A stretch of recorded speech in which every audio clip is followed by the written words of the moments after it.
Yung matagal mong iningatan at inalagaan, pero darating pala talaga yung araw na kailangan mo na talaga silang bitawan.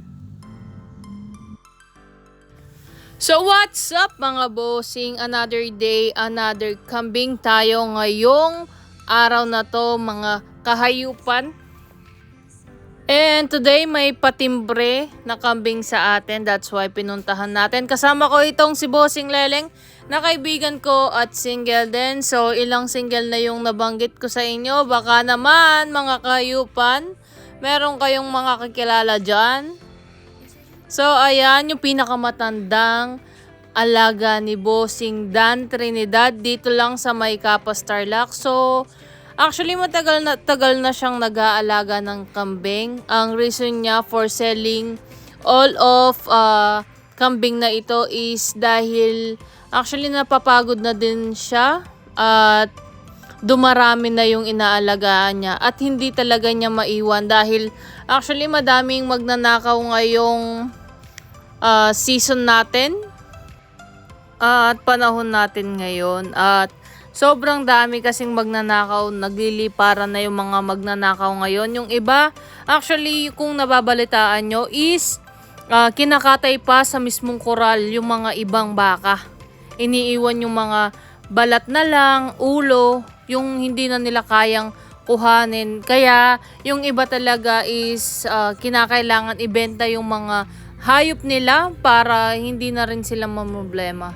So, madami-dami yung isasakay natin at hindi kasya yung sasakyan natin sa may iskinita nila. That's why kulong-kulong muna tapos ililipat lang natin sila sa may trailer natin mga bossing. So ayan, madaming mga buntis dyan actually. So sa mga naghahanap ulit ng mga kambing, madami din kaming stock ngayong December na ito. Mga kahayupan. So sa lahat ng gustong mag-inquire, madami po kaming alaga ngayon. Ito pa yung mga ibang bisero. Naging nanay na itong aking kaibigan. Oh. Ay bubulong niya po. May bugya pang maglaklaking lawe no. Ay. Heka mo ah. So ayan mga bossing, ililipat lang natin sa may trailer kasi hindi talaga kakasya dito sa may kolong-kolong din natin.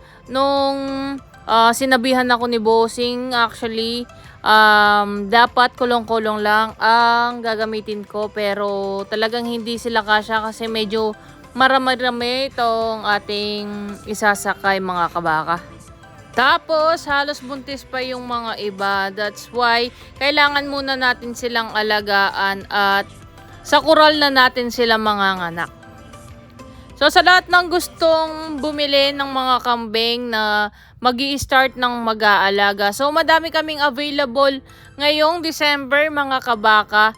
Pwede nyong puntahan yung kural namin as lagi ko sinasabi, madami din kaming halagang kalabaw at baka nasa may koral. So, sa lahat ng gustong mag-inquire at gustong tumingin ng aalagaan nila at sa mga gustong mag-start ng farming mga kabaka, meron po kaming mga stock sa aming koral.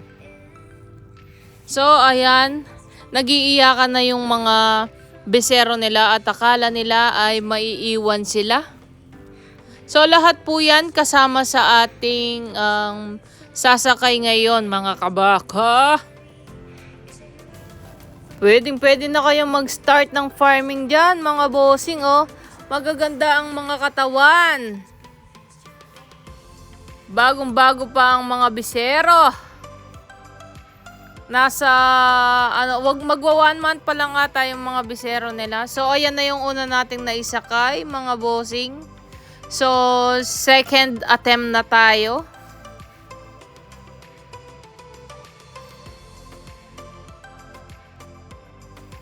At ayan po yung napagbilhan namin.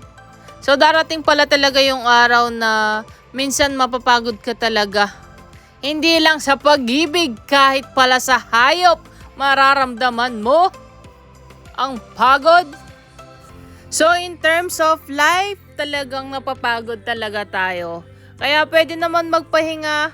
Eto nga si Bossing Dan, nagpahinga muna sa pag-aalaga ng kambing. Pero lumipat siya sa pag-aalaga ng baka. So baka naman yung alaga ni Bossing Dan ngayon. Swapping lang tayo diyan mga kabaka. So ayun, maraming salamat po sa lahat ng followers and sumusuporta sa ating vlog. So pa 4K followers na tayo mga bossing. Maraming salamat po sa inyong lahat at sa mga tumatangkilik po doon sa palaro ko. Kahit papano mga bossing is nakakatulong ako sa inyo. So ayan po yung sugal na wala kang ilalabas na pera. Huhula ka lang naman ng numero. Oh, may 500 ka na, 'di ba? Kaya bossing ko, meron naman laman yung GCash mo. Pwede ka nang mag-subscribe. Malay mo pagka sa susunod na palaro natin is ikaw na po yung mananalo. At pag nakasubscribe ka, additional po 1,000 pesos tayo mga bossing. So ayan na po lahat yung ating mga nakuhang mga kambing. So ayan, maraming salamat po sa napakagandang transaction, Bossing Dan. And until to our next vlog, maraming salamat po sa lahat ng sumusuporta sa ating baka mo to. At pa-comment naman dyan mga bossing kung saan na po nakarating itong ating video para malaman po natin saan na tayo nakarating.